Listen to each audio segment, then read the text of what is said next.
और अब खबरें तफसील से। दिल्ली के जहांगीरपुरी इलाके में हुए तशद्दुद और पथराव पर की गई जांच के लिए 10 अलग अलग टीमें तश्कील दी गई हैं।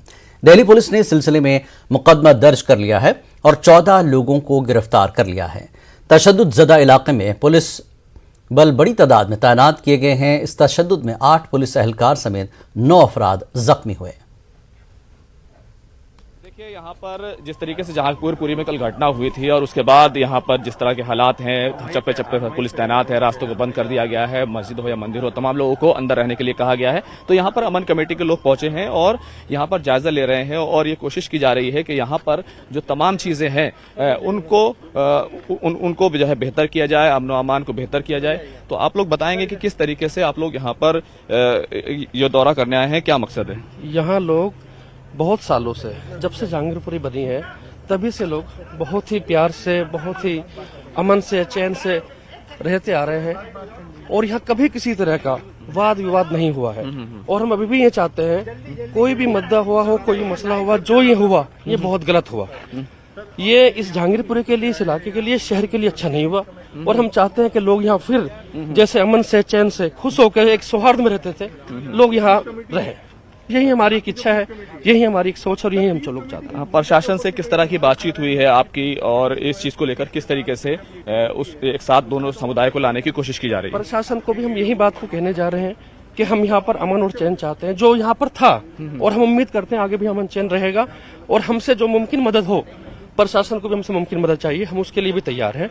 और दोनों ही पक्षों के लोग से हम विनती करते हैं कि दोनों लोग जो है जैसे रहते आ रहे थे अमन चैन से, आगे भी ऐसे रहे। और सभी तीर त्योहार, चाहे वो शोभा यात्रा हो, चाहे वो किसी और तरह के जुलूस हो, सब लोग मिलजुल के हम लोग ये शोभा यात्रा या तीर्थ त्योहार मिलजुल के ये मनाए और एक साथ मिलजुल के हम लोग रहे। और भी लोग मौजूद हैं, आप हमें बताइएगा कि जिस तरीके से यह पूरा घटनाक्रम हुआ, आप मुस्लिम समुदाय आगे निकल कर आया है, तो दूसरे लोगों से क्या बातचीत हो रही है आप लोग? और हम उम्मीद करते हैं कि आगे दूसरा समाज, दोनों समाजों से बात हो रही है। मैं कंटिन्यूस ऑफलाइन मिलता रहा हूँ उनसे, मैं रात भी मिला हूँ बहुत सारे लोगों से। वो बहुत सारे लोग मेरे मित्र हैं, हम एक दूसरे के साथ बैठते उठते खाते हैं। इंसिडेंट तो हुआ मगर किसी की कोई मंशा ऐसी नहीं थी कि इंसिडेंट करने की, दुर्भाग्य से हो गया।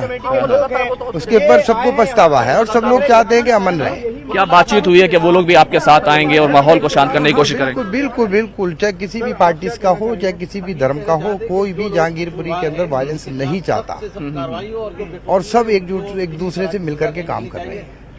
बिल्कुल, मेरी मीडिया से भी अपील है कि इस मैसेज को उल्टे तरीके से ना फैलाएं। जैसे मैं देख रहा हूँ निकलते बढ़ते और आम आदमी को आने की इजाजत नहीं है। मैं एज ए पीस मेंबर के आता हूँ तो मैं मीडिया का रुख बहुत पलटा हुआ देख रहा हूँ। न जाने वो, मुझे ऐसा लग रहा है जैसे वो आग में घी डालने का काम कर रही है। बहुत सारे ऐसे चैनल है, उनका काम ये नहीं है। उनका काम है चौथा स्तंभ यदि कमजोर हो जाएगा तो बिल्डिंग गिर जाएगी। हमारे प्रयास भी ये जो डेलीगेशन है ये जमीयत उलमा का है या अमन कमेटी का है? अमन जुमात उलमा हिंद के लोग आए थे तो अमन कमेटी के लोगों ने उनको कहा कि भाई चलिए हम मिलवा देते हैं। बिल्कुल, तो देखिए यहाँ पर अमन कमेटी के लोग हैं और जमीयत उलमा हिंद के लोग यहाँ दौरे पर आए थे और ये कोशिश, ये प्रयास है वो ये किया जा रहा है कि यहाँ पर जो हालात हैं उनको शांत बनाया जाए और जिस तरीके से जो कल घटना हो गई है उसको कहीं ना कहीं ठंडा किया जाए। दोनों समुदाय के लोग यहाँ पहले से शांति से रहते आए हैं और वो शांति यहाँ पर बनी रहनी चाहिए। कैमरामैन सोनू मंडल के साथ खुर्रम शहजाद, न्यूज़ 18 दिल्ली। जहांगीरपुरी में जाए वाक़या का अरशद मदनी ग्रुप जमीयत उलमा हिंद के वफ़द ने दौरा किया। दिल्ली के जिम्मेदार अब्दुल रज़ाक ने कहा कि मुल्क में अमन व अमान के क़याम से ही तरक्की होगी। जमीयत उलमा हिंद के दिल्ली के महासचिव मौजूद हैं। राजिक साहब आप लोग क्यों आए हैं, पहले ये बताइए, और किसके निर्देश पे यहाँ आए हैं और क्या जानने आए हैं आप लोग? देखिए, हमारे जो ऑल इंडिया के प्रेसिडेंट हैं मौलाना अरशद मदनी साहब, उन्होंने हमें कहा है कि भाई एक अमन का पैगाम लेकर के आप लोग जाओ और वहाँ का सर्वे करो कि हालात का जायज़ा लेकर के आओ कि हुआ क्या है। हमने यहाँ से आकर के लोकल लोगों से बात की है और उनसे हमें ये मालूमात मिली है कि शोभा यात्रा का कोई मसला नहीं था। शोभा यात्रा 12 बजे से 3 बजे तक चली। कोई बदअमनी नहीं हुई। फिर 3 बजे के बाद दोबारा शोभा यात्रा निकली, उस पर भी किसी तरह की बदअमनी नहीं हुई।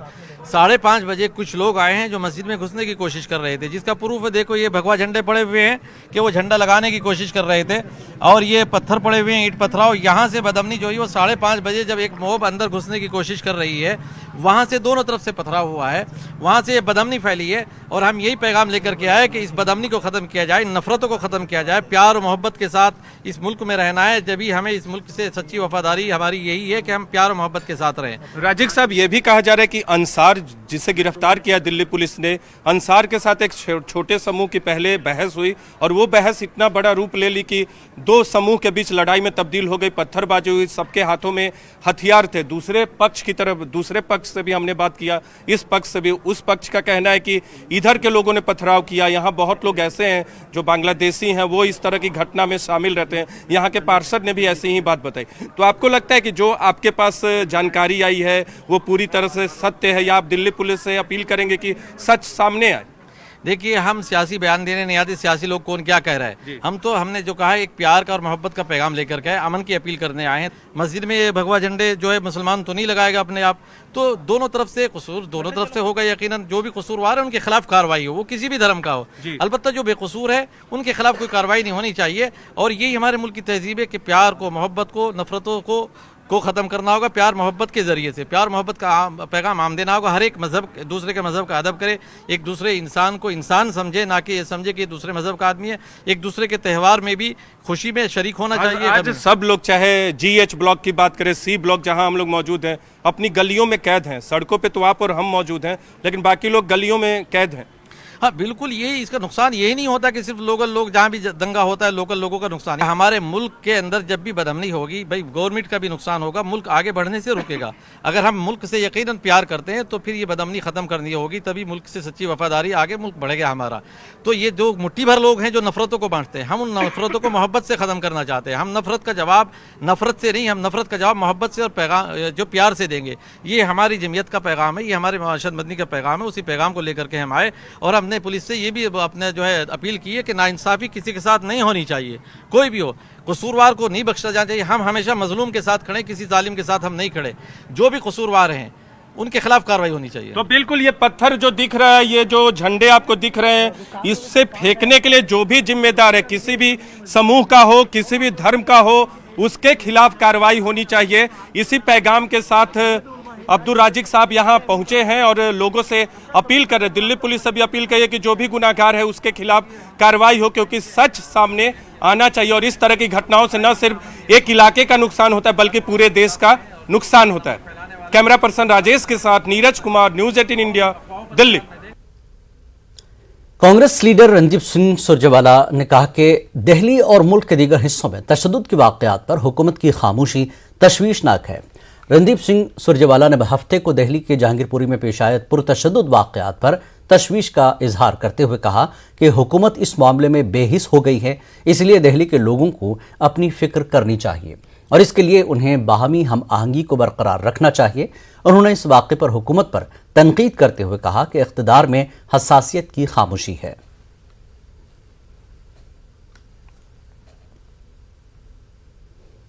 दिल्ली पुलिस के special commissioner law and order Dipendra Pathak ने हमारे नुमाइंदे सुशील पांडे से बातचीत में कहा कि गुज़श्ता रोज पेश आए वाक़े के बाद कुल 14 लोगों को गिरफ्तार कर लिया गया है। उन्होंने बताया कि कई मुश्तबा मुलज़मीन से पूछगछ जारी है, सोशल मीडिया पर कड़ी नज़र रखी जा रही है और जो भी वीडियो वायरल हो रहा है इसकी जांच के लिए एक अलग टीम तश्कील दी गई है जो ऐसे वीडियोस की जांच कर रही है।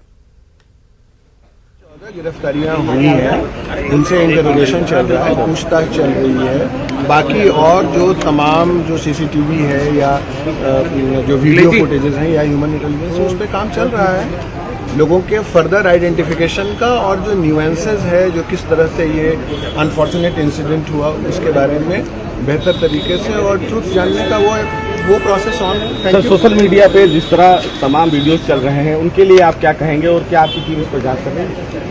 नहीं, उसको हम संज्ञान में ले रहे हैं और जहां कहीं से किसी भी तरह का इन्फॉर्मेशन आ रहा है उस पर हम काम कर रहे हैं। Thank you sir. साफ तौर से दीपेंद्र पाठक की एसएलसीपी लॉ एंड ऑर्डर जिनके संरक्षण में ये पूरी जांच हो रही है, उनकी तरफ से साफ तौर से बताया गया है कि 14 गिरफ्तारियां की गई हैं। सोशल मीडिया पर तमाम जो वीडियो पड़ रहे हैं उन पर भी लगातार दिल्ली पुलिस की नजर है और उन तमाम वीडियोस की जांच की जा रही है और जो भी इन्फ्लुएंसर हैं इस मामले में उनको भी आगे आने वाले समय में गिरफ्तार किया जाएगा। लेकिन कहीं न कहीं पूरे मामले में जो जांच है वो आगे बढ़ रही है और इसीलिए special CP law and order खुद जहांगीरपुरी थाने भी पहुंचे हैं और जहांगीरपुरी जहां पर यह घटना हुई है वहां का भी उन्होंने जायजा लिया है। कैमरामैन नरेश के साथ सुशील पांडे, BJP, दिल्ली। गुज़श्ता शाम हनुमान जयंती के मौके पर दिल्ली के जहांगीरपुरी इलाके में दो फिरकों के बीच झगड़ा हुआ, जिसके नतीजे में दोनों फिरके के लोगों ने एक दूसरे के खिलाफ पत्थरबाजी की और कई गाड़ियों को नजर आतिश कर दिया। मस्जिद के बाहर से जहां पहले हंगामा हुआ और पथराव हुआ, वहां से ऐनी शाहिदीन से न्यूज़ 18 उर्दू नुमाइंदे ने खास बातचीत की। तो मैं मौके वारदात पे हूँ। मौका इसलिए कहा जा रहा है क्योंकि जिस वक्त में यह हंगामा बरपा था उस मामले को समझना और उस वक्त की नजाकत को समझना वो बेहद जरूरी है। पहले मस्तान भाई से मैं समझता हूँ, मस्तान भाई ये कब का वाकया है, किस तरह से हंगामा हुआ था? ये करीब शाम 6:30 बजे या 6:15 बजे के बीच की बात है। वो सारे बजरंग दल वाले आए और यहाँ पे रुक गए और रुकने के बाद जय श्री राम का नारे लगाने स्टार्ट कर दिए। तो हम लोगों ने उनसे कुछ नहीं कहा, भाई अपनी इबादत कर रहा है करो, हमें क्या लेना देना। फिर उसमें से दो लड़के निकल के आए जवान से और इसके ऊपर चढ़ने के बाद यहाँ पे झंडे लगाए, नारे झंडा लगाया। तो हम लोगों ने उन्हें रोक कि भाई ये मस्जिद है, तुम यहाँ क्या कर रहे हो, तुम्हें अगर इबादत करना, नारे लगाना लगाओ, हमारी कोई हम नहीं आपको रोकेंगे। फिर उसके बाद उन्होंने लाठीचार्ज किया, उन लोगों ने लड़ाई पत्थर वगैरह, ये देखो ईंटें सारे यहाँ पड़े हुए, ये पत्थर वत्थर उन्होंने फेंका मस्जिद के पास, ये देखो ईंटें सारे झंडे वंडे पड़े। फिर हम लोगों ने सारे मिलके उनको भगाया, फिर वो कुशल के पास गए, फिर वहाँ से वापस आए। फिर आने के बाद जब तक हम चले गए थे साजिद भाई था, साजिद भाई बताएंगे। लेकिन कह रहे हैं कि वो लोग यहाँ से जब आए हैं यहाँ पे पत्थरबाजी हुई है मस्जिद से? नहीं, मस्जिद से बिल्कुल नहीं हो। मस्जिद में उस वक्त कोई था भी नहीं क्योंकि सब अफ्तारी करने के लिए अपने अपने घर में थे और साजिद भाई यहाँ मौजूद थे। साजिद भाई से बात करें आप। अच्छा, आप मौके पे थे जी? क्या कैसे यहाँ पे हुआ था? यहाँ पे कह रहे हैं कि यहाँ मस्जिद से भी पत्थरबाजी हुई है। अरे मस्जिद से सर कहाँ पत्थरबाजी, मस्जिद में नमाजी हैं, रोजेदार आदमी हैं, और भी तो पर्व निकलते हैं, दुर्गा निकलती है यहाँ से, गणपति निकलता है, सब बड़े प्यार से जाते सब कुछ। ये बर्फा कैसे है? ये सर सुबह से घूम रहे हैं, इनका हजारों का जुलूस है। एक बार ये वहाँ से गए 1:30 बजे, उधर से ले गए अपना जुलूस। एक बार ये इधर से ले गए 4:30 बजे करीब। और एक जय ब्लॉक में मस्जिद है, वहाँ पे मस्जिद में ये लोग घुसे, वहाँ भी इन्होंने नारे लगाए। वहाँ भी हंगामा हुआ था? वहाँ भी जय श्री राम के कितने बजे? वो मुझे वहाँ का नहीं पता, लेकिन ये वहाँ पे भी ये जो रोड पे मस्जिद, अब जैसे ये यहाँ पे 6:30 बजे आए तो तीसरी बार में यहाँ आए। अब ये मस्जिद देख के ना, इनका काम है मस्जिद देख लिए, मस्जिद देख के ये नारेबाजी शुरू कर दी। अच्छा, तो यहाँ पे क्या कितने लोगों को चोट लगी? यहाँ चोट तो पता नहीं किसको लगी, नहीं किसी को नहीं लगी। बाकी यहाँ पे जो है ना, ऐसा ये मस्जिद के पास जब आके नारेबाजी इस तरीके के जय श्री राम जय श्री राम, किसी ने कुछ नहीं कहा, सब देख रहे हैं नॉर्मली। उसके बाद यहाँ पे क्या हुआ, 2 जने यहाँ पे आके अब नारे लगाते रहो, हमें क्या मतलब, सब रोजे से हैं, वो कहाँ पे पत्थर मारेंगे, कुछ करेंगे। फिर 2-4 जने उनमें कूद के आके देखो यहाँ पे घूम रहे, एक जना यहाँ चढ़ रहा है, वो झंडा वहाँ लगा रहा है। तो ये तो गलत है ना, फिर इसको तो रोकेंगे ये। अब इसको रोकने के बाद उनको धक्का मुक्की में तो फिर झगड़ा होगा ही होगा। पुलिस प्रशासन उनके साथ नहीं है। आप लोग की तरफ से कोई शिकायत दिया गया है, कंप्लेन वगैरह? कहाँ शिकायत, मौका कहाँ मिला सर। अब ये थोड़ा ही पता है कि हम सब काम धंधे वाले, मेरी शॉप है, तो काम धंधे वाले आदमी, हमें थोड़ा ही पता है ऐसा हो जाएगा। ये लोग ये जय श्री राम वाले ही करते हैं क्या? और भी तो धर्म के इतने सारे निकालते हैं, वो भी तो बड़े प्यार से ले जाते हैं। या इनका हनुमान मस्जिद में ही पैदा हुआ था क्या? यहीं पे घुसते हैं ये, जो देखो मस्जिद में झंडा लगाने लग जाता है। अच्छा, ये माने कि वो झंडा लगाने की कोशिश की, उसके बाद ही हंगामा? ये देखो ना, पड़े तो हैं आपके सामने, और कैसे बताया, चिल्ला के भी बोलेंगे तो भी सामने नहीं आएगा सर। ये गलत है ये काम। अब देखो हमारे बराबर में मंदिर है, हमारे हाथों का बना हुआ है, उस पर तो नहीं मार रहे हम पत्थर, उस पर तो नहीं कर रहे कुछ। बचपन से है वो, इतना ही बड़ा मंदिर है, जितनी बड़ी मस्जिद है, उसमें भी हम सब एक साथ काम, सारा पूजा वूजा सब कुछ जाते, बचपन से जाते थे। उनसे तो नहीं लड़ रहे, हमारे बराबर में हिंदू रहते हैं, उनसे तो नहीं लड़ रहे। वाकई में देखिए यहाँ पर जिस तरह से हंगामा बरपा और जिस तरह से यहाँ पे तमाम जो लोग हुए हैं, लिहाजा इस मामले की गंभीरता को देखते हुए आम लोगों से भी अपील की जा रही है। वीडियो जर्नलिस्ट जगदीश उत्प्रेती के साथ शंकर आनंद, न्यूज 18 जहांगीरपुरी। वक्त एक ब्रेक का, ब्रेक के बाद फिर लौटेंगे।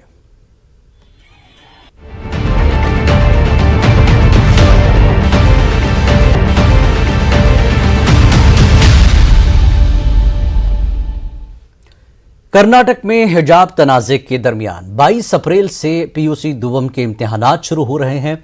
सालाना इम्तिहानात के पेश नज़र रियासत के मुस्लिम लीडरों ने मुस्लिम तालिबात से खुसूसी अपील की है, किसी भी सूरत में तालिबात तनाव का शिकार न हो, इत्मीनान और सुकून के साथ इम्तिहानात लिखें, बोर्ड के गाइडलाइंस पर अमल करते हुए इम्तिहानात दें। हिजाब के सिलसिले में कर्नाटक हाई कोर्ट के फैसले के बाद सुप्रीम कोर्ट से रुजू किया गया है, लिहाजा तालिबात फिलवक्त अपनी पढ़ाई और इम्तिहान की तैयारी पर तवज्जो दें।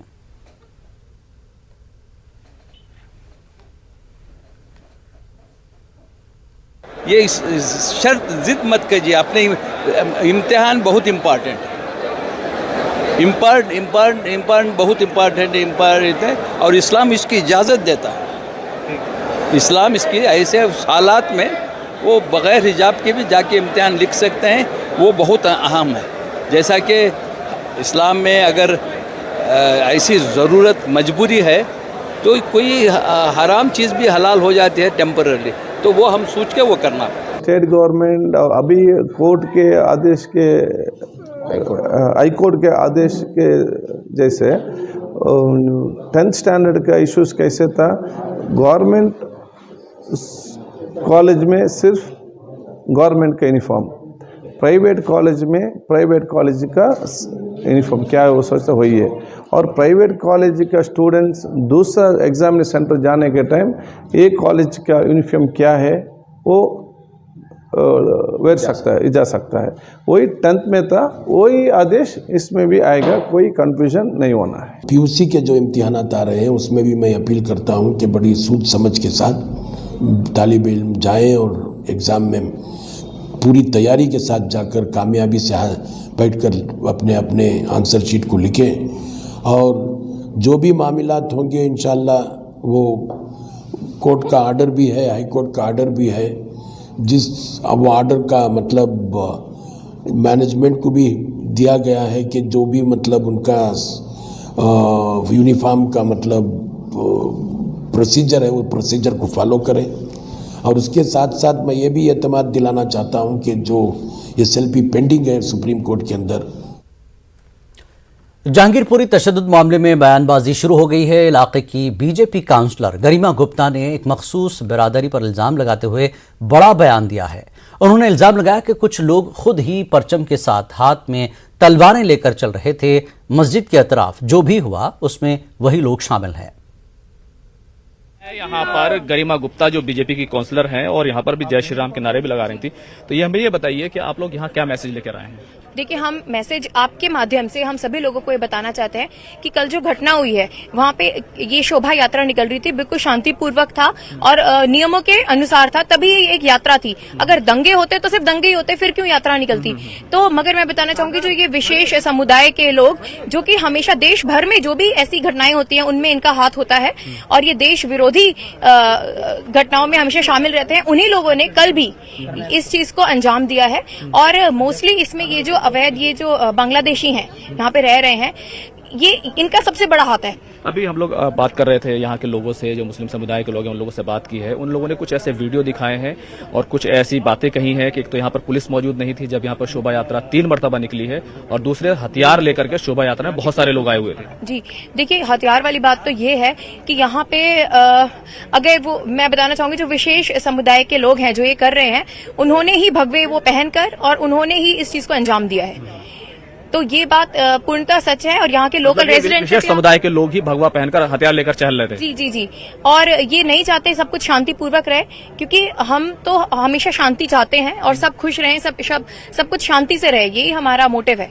अमित भाई, यहाँ के लोग ये आरोप लगा रहे हैं कि यात्रा एक बार नहीं बल्कि 3 बार घुमा करके मस्जिद के सामने लाई गई और पुलिस के लोग यहाँ पर मौजूद नहीं थे, वो यहाँ से भागकर भी गए पुलिस चौकी पर, तो वो भी बंद था। तो क्या सिक्योरिटी के इंतजाम नहीं थे क्या?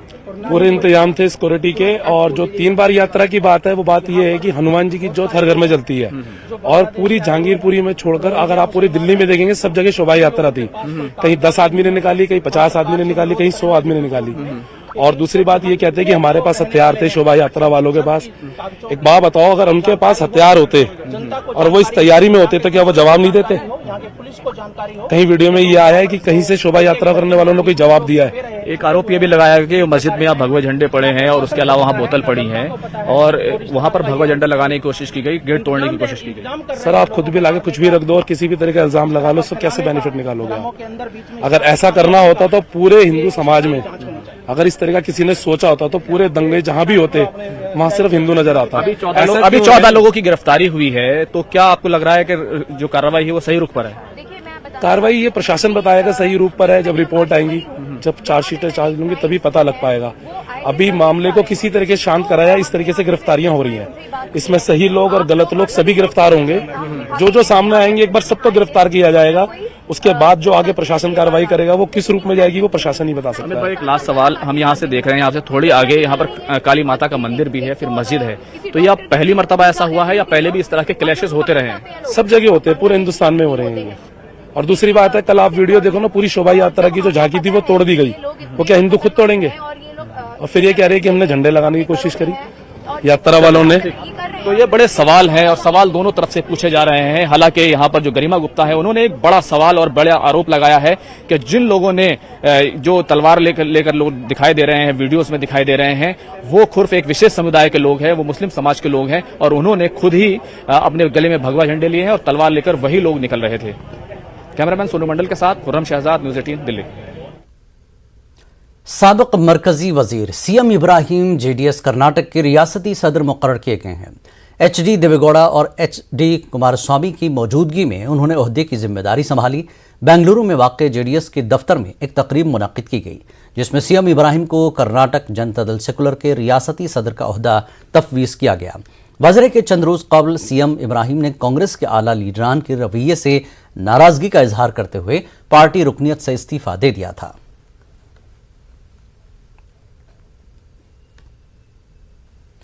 हम महाराष्ट्र में फसाद नहीं चाहते हैं, मगर अजान के लाउड स्पीकर का इस्तेमाल सही नहीं है।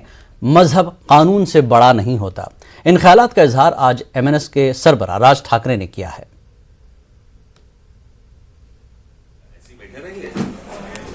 हम भी तो नहीं छोड़ेंगे और ये हमारे ऊपर ये सारी चीजें ना लाए तो ही बेहतर है।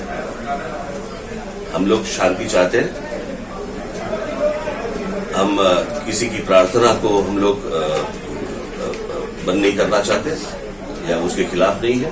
हम चाहते हैं कि मस्जिदों के ऊपर जो लाउड स्पीकर लगाए हैं, जो इलीगल है, देश भर में इलीगल है, वो हम निकालें। और जो मस्जिदों के जो मौलवी है, जो कुछ मुस्लिम है जो है, उनको अगर लगता है कि उनका धर्म इस देश से बड़ा है या कानून से बड़ा है, तो वो तो है नहीं। तो उनका ऐसी चीजों का जवाब वैसे ही देना चाहिए उन लोगों को, अदरवाइज उनको समझ में नहीं आएगा। इस देश के सारे जो देशभक्त हिंदू जो है, उनको सिर्फ मेरा यही कहना है कि 3 मई तक हम लोग रुके और 3 मई के बाद देश भर की हर एक मस्जिद जो लाउड स्पीकर नहीं निकालेंगे, हर मस्जिद के बाहर हनुमान चालीसा लगाए। वो 5 बार अगर नमाज पढ़ेंगे, 5 बार अगर वो अजान देंगे, तो हम लोग 5 बार उनके बाहर हम लोग हनुमान चालीसा लगाएंगे। आजम खान की रिहाई को लेकर Samajwadi party leader Rafe Rana ने भी आवाज बुलंद की है। उनका कहना है कि अखिलेश यादव की खामोशी ये बता रही है कि अखिलेश यादव अपने वालिद मुलायम सिंह यादव की सियासी रविश से अलग हटकर सियासत कर रहे हैं। भाई के मीडिया प्रभारी ने कहा है वो बिल्कुल हकीकत कहा है। ये दर्द सिर्फ आजम खान के घर का नहीं है, ये एक तरीके से उत्तर प्रदेश के क्या पूरे हिंदुस्तान के मुसलमानों का दर्द है, क्योंकि वो शख्स मुसलमानों के लिए ही लड़ता रहा है। ऐसा नहीं है आवाज़ उनकी जो थी वो गैर मुस्लिमों के लिए भी रही है, लेकिन वो मुसलमानों के हमेशा रहबर रहे हैं और उनकी एक आवाज़ के ऊपर बहुत कुछ आंदोलन होते थे। तो इसलिए जो भी उसने कहा है उसकी बात 100% बिल्कुल सही है, क्योंकि उनके दर्द को हमसे ज़्यादा शायद ही कोई समझ पाएगा। देखिए, जहाँ तक समाजवादी पार्टी का सवाल है, आज से 1 साल पहले हम लोग माननीय अखिलेश जी से मिलने गए थे। एक पूरा हम लोगों की टीम गई थी मचावती काउंसिल की। तो वहाँ पे हमने माननीय राष्ट्रीय अध्यक्ष ने ये सवाल किया था कि अखिलेश जी, मेरे मुंह से जनता की आवाज़ है जो आप तक पहुँच रही है, वो हम लोगों से ये सवाल करती है कि आज अगर राष्ट्रीय अध्यक्ष माननीय मुलायम सिंह यादव होते